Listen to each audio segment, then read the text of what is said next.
घटना 2012 की है, जब तत्कालीन शिवसेना प्रमुख बाला साहब ठाकरे ने पूर्व राष्ट्रपति व वैज्ञानिक अब्दुल कलाम को पाखंडी व न जाने क्या क्या कह दिया।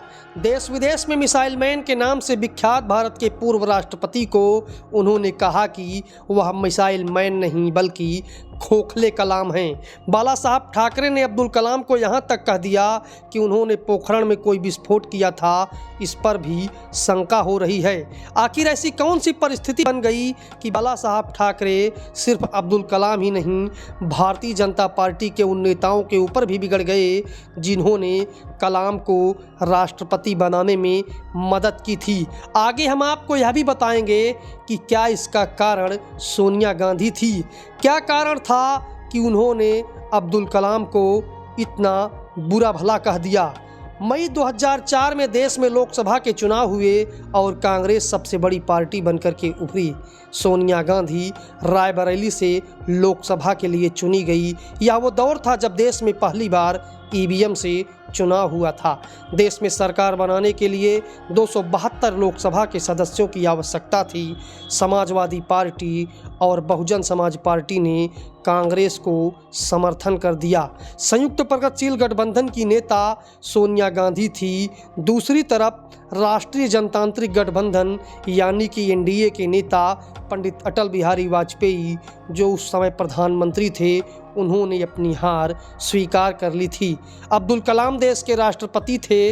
लगभग यह तय हो गया था कि सोनिया गांधी लोकसभा में बहुमत दल की नेता होंगी और प्रधानमंत्री भी बनेंगी। वास्तव में देश के प्रधानमंत्री बनने के लिए तमाम सारी शर्तों के साथ लोकसभा का सदस्य होना आवश्यक है। हालांकि राज्यसभा के सदस्य भी प्रधानमंत्री बनते रहे हैं। इसी बीच सोनिया गांधी के विदेशी मूल का होने के नाते कुछ नेताओं ने यह चर्चा उठा दी कि सोनिया गांधी प्रधानमंत्री नहीं बन सकती हैं और वह बनने भी नहीं देंगे। पूरे देश का राजनीतिक माहौल गर्म हो गया और बाद में अचानक सोनिया गांधी ने प्रधानमंत्री के लिए मनमोहन सिंह के नाम को आगे बढ़ाया और मनमोहन सिंह 10 साल तक देश के प्रधानमंत्री रहे। और कांग्रेस के नेता हर मंच पर यह कहने लगे कि सोनिया गांधी ने प्रधानमंत्री के पद का त्याग कर दिया है। दूसरी तरफ उनके विरोधी यह कहते रहे कि उन्होंने सोनिया गांधी को प्रधानमंत्री बनने ही नहीं दिया। इसी बीच 2012 में देश के पूर्व राष्ट्रपति अब्दुल कलाम की एक किताब आई, जो उनकी बेहद चर्चित किताब रही। विंग्स ऑफ फायर का अगला पार्ट थी, नाम टर्निंग पॉइंट था। इस किताब में अब्दुल कलाम ने एक ऐसा खुलासा किया कि वह कुछ नेताओं के निशाने पर आ गए।